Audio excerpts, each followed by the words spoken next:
This is the Big Idea, Big Moves podcast. This is the destination for high performers. We talk to people from different genres, different niches, just people doing really cool things in their space, find out a little bit about their story and their journey, and see if there are things that we can maybe also apply to our own lives as well as we go. We talk to CEOs, we talk to tons of athletes, scientists, just people doing really cool things. And really happy to have our guest today because it's a bit of a combination of a few of those things.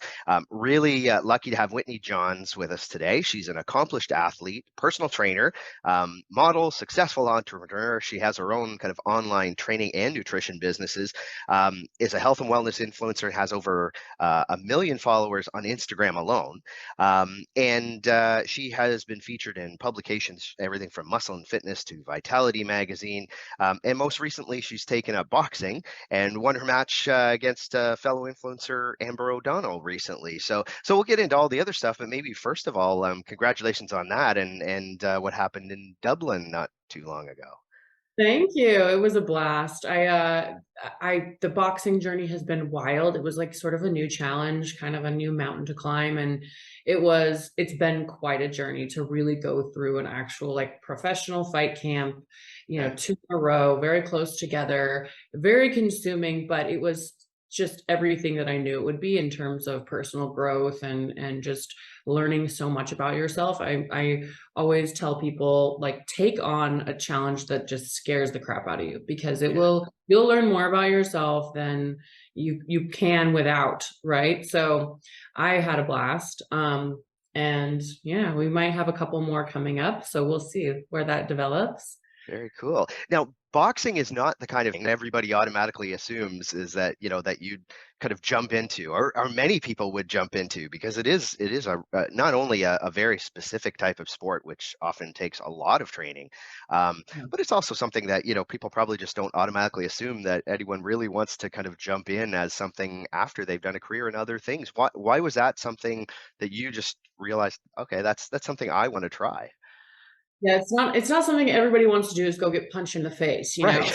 Yeah, I was thinking of a good way to say that, but that's really what it is, like not everybody wants to go get punched. So Yeah, and it's interesting because it's not like you're just getting punched on fight night. You're getting punched twice a week in sparring sessions for weeks leading up to it, in preparation. It's definitely not for everybody. I had trained in kickboxing and boxing originally, for years, just as like a workout, kind of yeah. boxer size, a great workout. And I always loved it. Like, combat sports was something I always loved, but I was also sort of like, would I actually ever get in the ring? I don't know. I think I spend way too much money on Botox. Why would I actually go do that? Go get my, put my face at risk. But I was in this place where I was sort of wanting a challenge that really got me out of my comfort zone, and where I could become the student again. And I got this really unique opportunity offered to me, and the money was great, and the opportunity was cool. I was at these massive arenas overseas, and I just thought, all in all, YOLO. Like, when am I ever going to get a chance to do this? I'm 36. It's not like I'm having, trying to have some career in boxing, or I have this long career ahead of me in combat sports, but I always wanted to do it. There was just never a compelling enough offer. So it kind of came at the perfect time, and it was the right scenario. And I was ready to just kind of dive in. I was like, well, I had, my boyfriend is a professional fighter, and Yep. he had all his, his coaching, and then his coaches around him, and all his tools in the gym. And it was sort of like, why not? Like, why not try this? Who knows? Maybe I could be good at it, So, Yeah. it's been really interesting, and it's been really cool.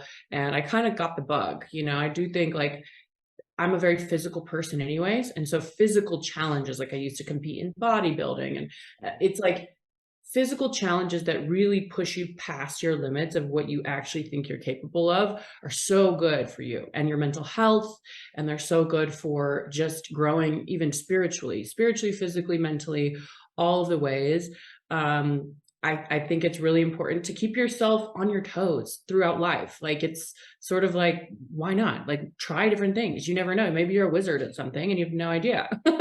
Yeah, yeah. So, Well, and Whitney, you mentioned right there that you've done lots of other athletic pursuits. Maybe first of all, have you always been an athlete? And what the journey that took you to even not necessarily even boxing to where you have this kind of large following and fitness organizations and everything else.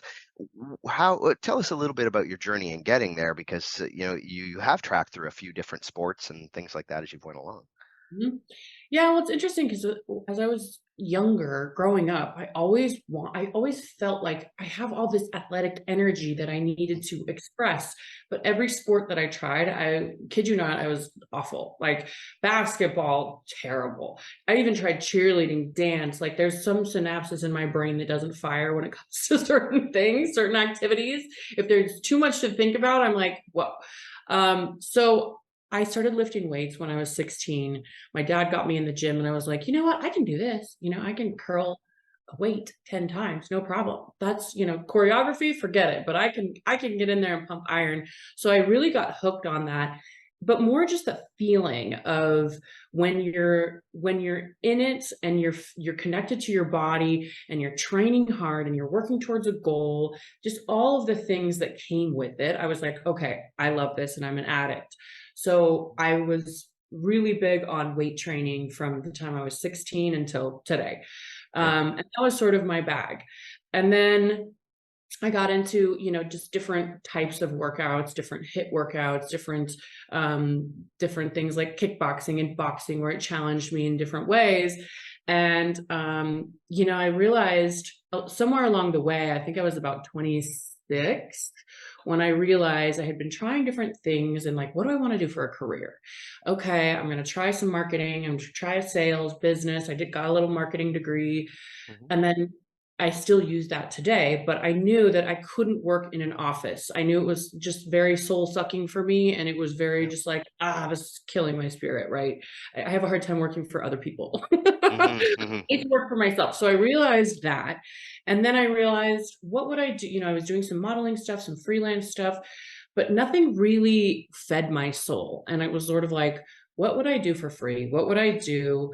What am I so passionate about? And fitness and wellness and nutrition and supplementation really helped me turn my life around. It wasn't just the weightlifting. It was, I was the girl who grew up with chronic pain, terrible migraines, all kinds of interesting like ailments. I felt like this old woman in a young girl's body. And I think a lot of that was trauma from childhood that was sort of manifesting in my physical body. But I had all these issues, gut issues, mental health issues, hormonal issues. And I really had to take my own health in my hands and my wellness in my hands. I had to learn how to be a real advocate for myself on, okay, the doctors are telling me nothing's wrong with me, but I know something's wrong with me. So let me dive in. I'm going to find out what my food sensitivities are. I'm going to learn what supplements and herbs are going to help nourish my hormones. I'm going to turn my gut health around. So a culmination of just learning how to dig myself out of this hole that I was in, and then learning how empowering, weightlifting and physique and the aesthetic and being able to shape your body the way that you want to. And bodybuilding was super empowering for me as well. So sort of like, I would do this for free forever, no matter what. So why don't I just try to make a business out of doing what I'm so passionate about? And so that's when I started to utilize I'd sort of built up like a social media following from modeling stuff that I was doing. And I realized, okay, I'm going to go get a certification as a trainer and I'm going to really start using my social media as a platform to market this and see what can happen. I was in LA at the time. I was working one-on-one with clients, just in personal training. And then I wanted to reach more people. So I created my app. There's Fit with Wit app. Now I have Find Your Fit with Wit app, where it's a personalized diet and workout program. So it allows me to work with people all over the world, which was cool. And, I'm not in the trenches one-on-one with people, but it really does help me, influence more people's lives on trying to educate them in a positive way on their journey. Because I also saw a lot of gimmicks and a lot of misinformation in the fitness industry. And I experienced a lot of that myself. It was sort of like, okay, in order to achieve the bodybuilding stage aesthetic, you got to cut, do all these shortcuts and take these fat burners and take a lot of things. You're eating sugar-free Jello every day so that you don't, to curb your appetite and overdoing it on the cardio. And I came out of those competitions with really bad metabolic damage. And then I was sort of back in the chronic pain place that I started in, right? And I was like, I Yeah. knew better. Why did I allow myself to get influenced? And I realized it's because the fitness industry is inundated with false messaging. And so for me, it was really important to try to teach people, okay, great, let's work towards a goal and what you're going to look like physically, but also like how do you feel on the inside? What is your mental health like? What is your gut health like? How are your hormones? Because that's what's really going to allow you to get to your goal, but sustain it and stay there and keep your results instead of having this yo-yo effect and feeling miserable and no energy. So that was sort of the philosophy in my coaching programs. And I built that into my coaching programs, but then I wanted to create my line, Whitney Johnson Nutrition, which is my supplement line, Yeah. which focuses on all those things: women's hormones, brain health, mental health, heart health. We have a gut health supplement coming out, collagen. So it's really kind of not your typical fitness supplement line or the Yeah. fat burners and the proteins and all that. It's more about nourishing those kind of pillars that really brought me success in my physique, to be able to sustain my physique year long, right? Yeah. So that's been what I've made my business all about, because I think it's really important. And I think there's a lot of people struggling to know the right way to go about their journey. I think people are Yeah. finding that the shortcuts are like, well, this ended me up in the same place that I started, and it doesn't feel good, and it's really frustrating. And so that's kind of been my bag. Yeah. Well, and you mentioned a little bit there about the importance of goal setting and how you incorporate that in your programs. Maybe just we talk a lot about kind of whole life success, and it not just being about one thing. And you're obviously busy, but you have you obviously have social things that you do outside. How do you approach goal setting from that perspective to make sure there's a bit of a balance in your life as well? Yeah, I really had to figure out how to have balance in life, Yeah. because again, going from the bodybuilding space, you're like carrying your Tupperwares everywhere with you, and you can't have a drink, and God forbid if you have any dessert, and oh my gosh.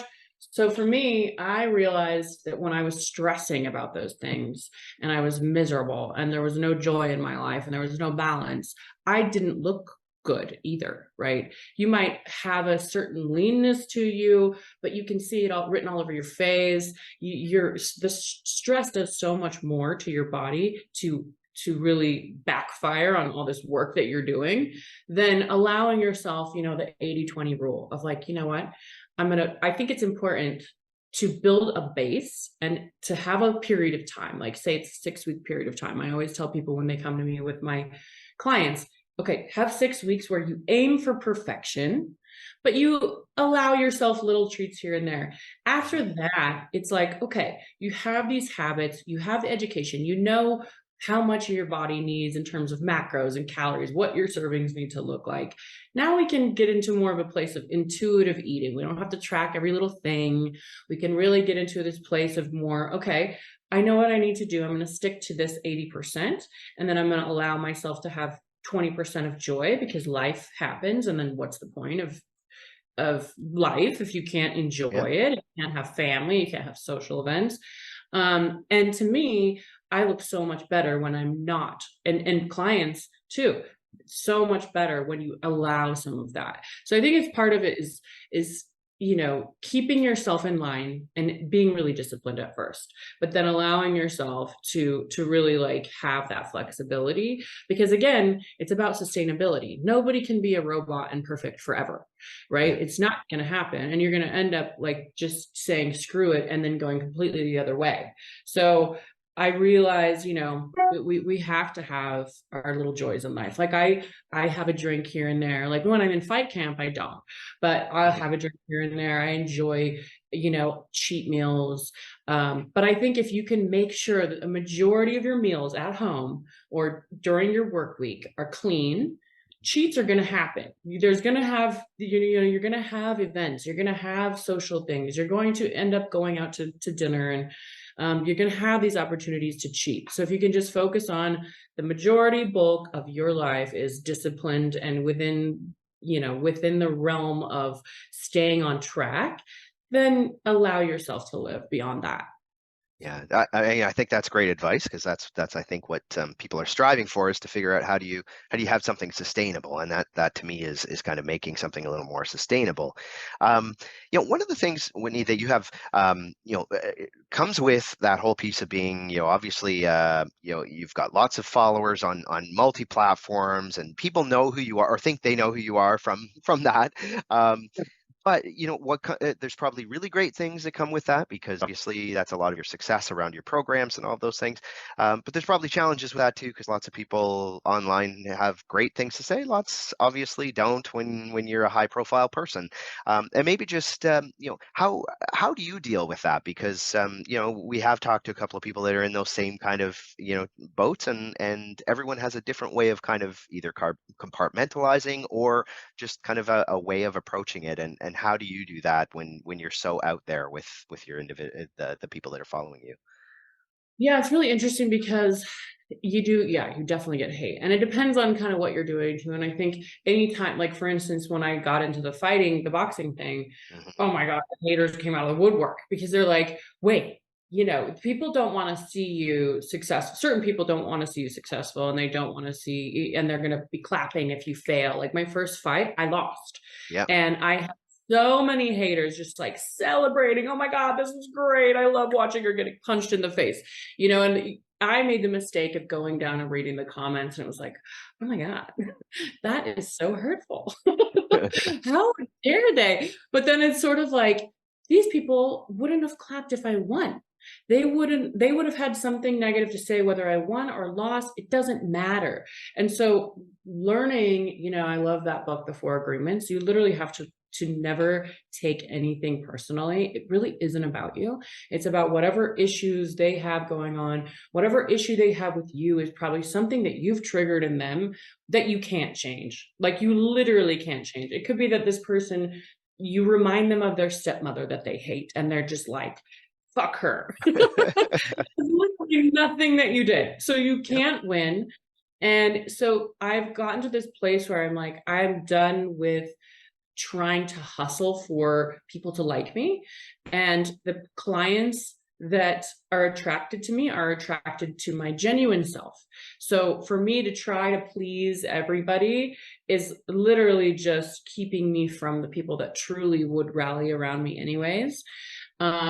And I've gotten to a place where I'm like, I'm not even going to look at it. I don't even care. It's none of my business what this person thinks of me. People can say whatever they want, whether it's online or behind closed doors, 100 miles away. They could be talking and saying whatever. Why do I need to hear it? I don't need that to bring my energy down, and I don't want it to affect my mission. Like what I have going on is important, and I am trying to achieve a mission where I can help a lot of people. Why would I let this naysayer get in the way of me potentially helping another person? Like, screw that. But it takes a long time, I think, to get there. As much as you want to say, like, I don't care about haters, it's like, of course, it hurts your feelings. Like, it does. But I think that you just have to know that there's really nothing you can do to control it. And the only thing you can control is where your focus goes.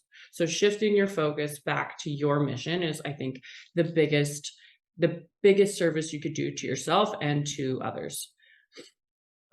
And when you build a business like you have, Whitney, and especially coming out of a fitness background, kind of an athletic background, um, are there things that surprised you out of that well, this is a lot more difficult than I thought it would be? What was that like, transitioning from being an entrepreneur? I mean, there's lots of people that listen to our podcasts that are entrepreneurs, whether in the similar space to you or others, and that's something I think that's a little across the board. It's universal, that there's always some things that it's just, wow, doing this is maybe more difficult than I thought it was. What was that for you? Oh, yeah. I think with being an entrepreneur, you're going to have to expect to fail and fall on your face 100 times. And the funny thing about it is, if you're an entrepreneur and you have a following or you have some visibility on platforms, you're going to have to fall on your face in front of people watching. Right. So people are going to be watching your failures. A lot of entrepreneurs behind the scenes are, they'll try an idea, it doesn't work. Okay. But you are risking, it comes with the territory. You being a kind of public figure, it comes with the territory to be embarrassed and to be kind of targeted, right? So you have to just know that every single failure, like if you are afraid to fail, you're literally going to go nowhere in your entrepreneurial life. I have failed hundreds of times on my entrepreneurial journey. And it's literally like every single time I failed, I can literally think about these times and what I've specifically taken from that lesson and use today.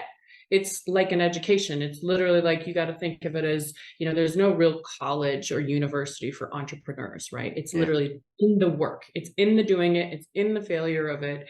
And the lessons that you get are informing how you can move forward and be successful in the future. So in the end, you have to be grateful for it, and you have to have a thick skin and just say, screw it, like everybody else fails. They're just maybe not doing it on the world stage. So I think, it's a challenge every day. I mean, Yeah. even now it's like trying to grow certain aspects of my business. It's like, it's always going to take blood, sweat, and tears. I don't think there will ever get to a point as an entrepreneur where it's just smooth sailing. I Yeah. just, Yeah. and I think you're either built for that or you're not. I think you have to know that. And if you're not okay with that, then you should find another line of work. Yeah. Because Yeah. you're going to be pretty miserable white knuckling in this whole journey. And that's no way to live. So. Yeah, yeah. Well, and so you've built this huge, whether it's a community, I guess, around what you do. So what to people that are looking at, there are lots of people that do similar things, but not nearly at the level and the success that you've had. So, what do you see as being some of the keys to success from a building community standpoint? What is it that's maybe different for you, or has been different for you, to allow you to kind of continue to build something that way where people feel very connected to you, and like enough that if 1 million people are following you on Instagram, they don't, obviously you don't know 1 million people personally, but they probably feel like they know you in a certain way. So how do you think, like, what works from your end to be able to build that kind of community? I think, again, because I was just having this conversation with a client who's thinking about going into business and doing some coaching and getting into the fitness space. And I'm like, go for it. And she's like, but the market's so saturated. There's so many. And it's like, the reason why anyone is successful in this space is because for some reason, that person, they could offer the exact same programs, diet, workout, supplements, whatever. The only reason that they have a base of customers is because for some reason, that individual DNA makeup that belongs to nobody else, your personality, your quirks, your past traumas, the messaging that you put out there, just your energy is resonating with someone. And so that's why it's literally like, one of my favorite phrases is like, there's an ass for every seat, right? Yeah. And your ass might not be fit for my seat, but somebody's is going to be. And there's billions of people in the world, and they're going to come and resonate to you and with you if you remain authentic, and if you remain, who you are, and allow the unique individual traits. And I know that sounds cliche, like, you are one in a billion, and that's why. But really, that's what it comes down to. Why else do certain coaches? I mean, obviously, you have to have a great product, and you need to know what you're talking about, and you need to be educated in the space. But beyond that, there's going to be some group of people that resonates with you. So just think about that. And I think it is important to really kind of get clear on what your ideal client looks like, who resonates with you, who is it that you, and really, cater your messaging to this person that is resonating with you, and kind of have a picture in your mind and do an exercise. I had a business coach once that made me do an exercise. It was kind of a writing exercise about your ideal client avatar. What do they look like? Do they have kids? Where do they live? Kind of certain details about their life. And it really does help you kind of figure out who receives my message, who really, backs me, who makes me, or who do I make feel seen? Who do I, kind of speak to their pain points? And then kind of going in and speaking to them, and really directing your messaging towards that type of a person, I think is a really good thing for any coach to do, or any online, any entrepreneur. If any customer that you have, like, you want to make sure that you are solving problems for them. And Yeah. so just think about what solutions they need in their daily life. And I think that that is really important. I think those are two big things that I really learned on my journey on building the business.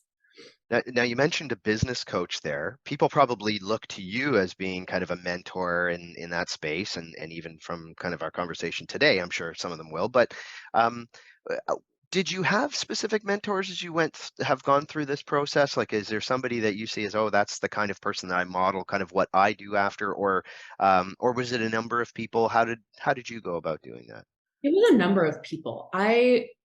Sometimes mentors come in the form of friends that are older, more experienced, and just want you to succeed, and just are giving you their advice. Those are super valuable too, and don't ever like discount the importance of that. But I also think it's really important to invest in coaching.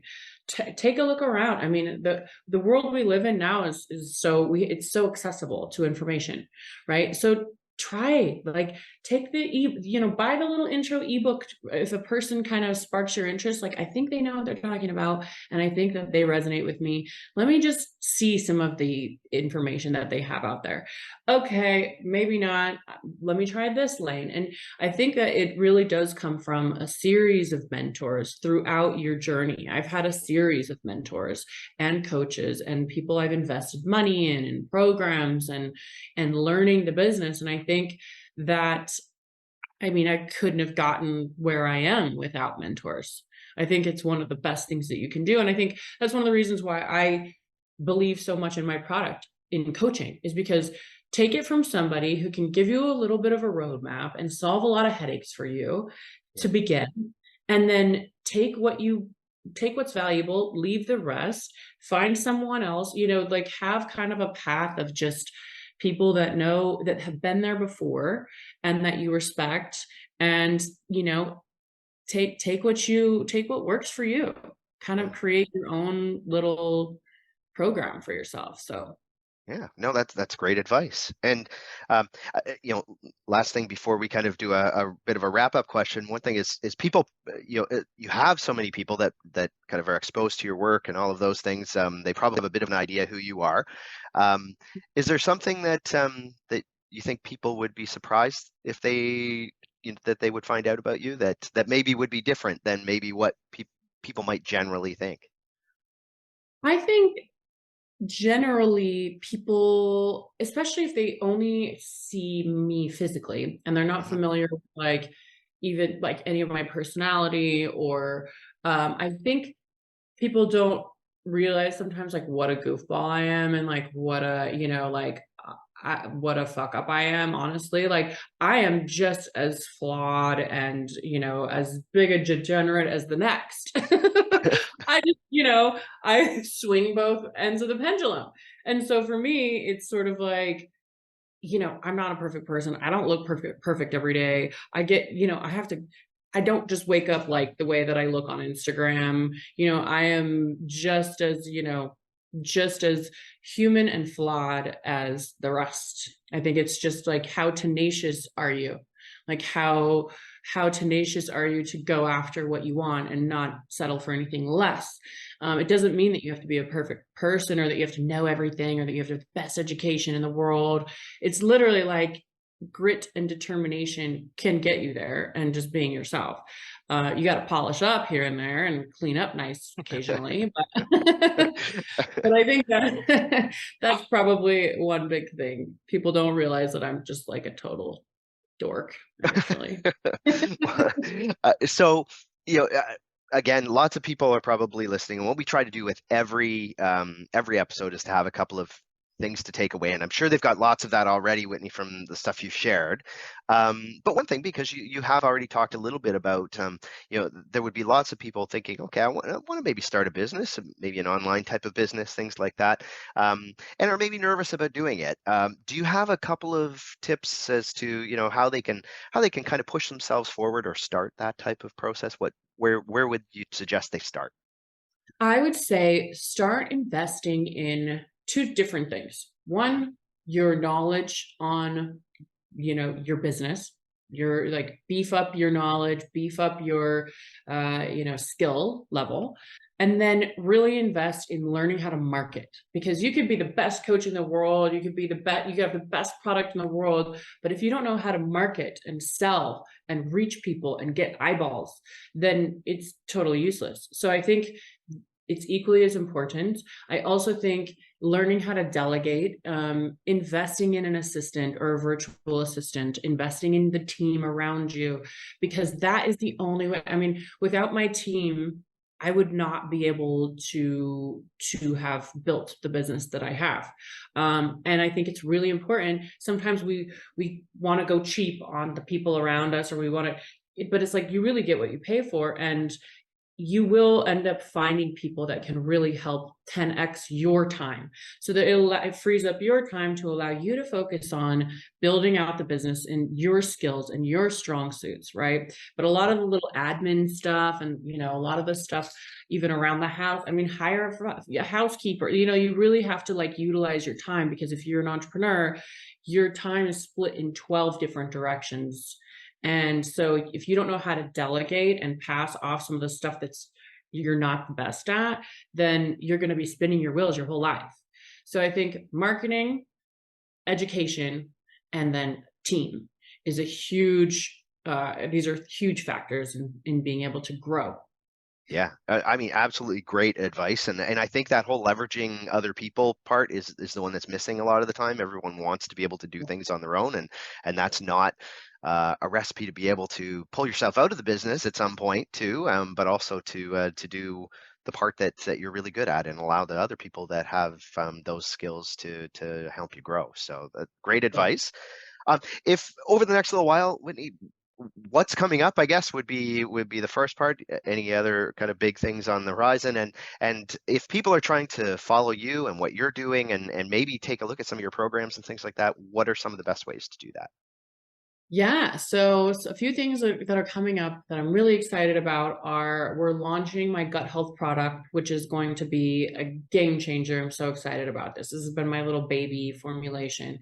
So that should be released in the fall. And we also have a collagen protein that is super clean and really bioavailable and amazing for joints and your gut, and beauty and anti-aging as well. Mhm. So I have those two product launches coming up. And then I'm actually starting to train for a potential some kickboxing fights over in Poland. So Wow. more details on that.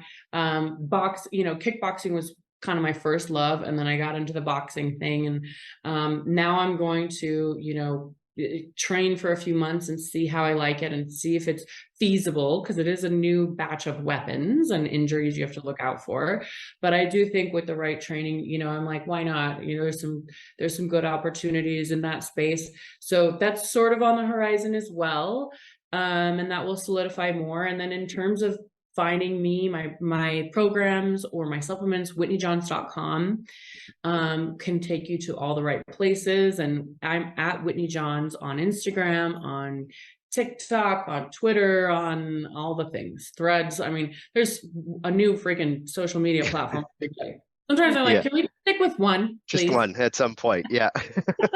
Well, and what we'll do as well, Whitney, is we'll put them in the show notes and everything too. So if anybody here doesn't have that right away, just click in the show notes, because you will be able to go through to all those. Some great stuff to follow, and a lot of good nutrition and fitness information on there too. So do that. If you're a listener and haven't hit subscribe on the podcast, do that right now. We have great people like Whitney every week. And again, I know you're super busy with all the things that are happening in your space right now. So first of all, just again, thanks for taking the time with us, Whitney. Really appreciated it today. It's such a pleasure. Thanks for having me.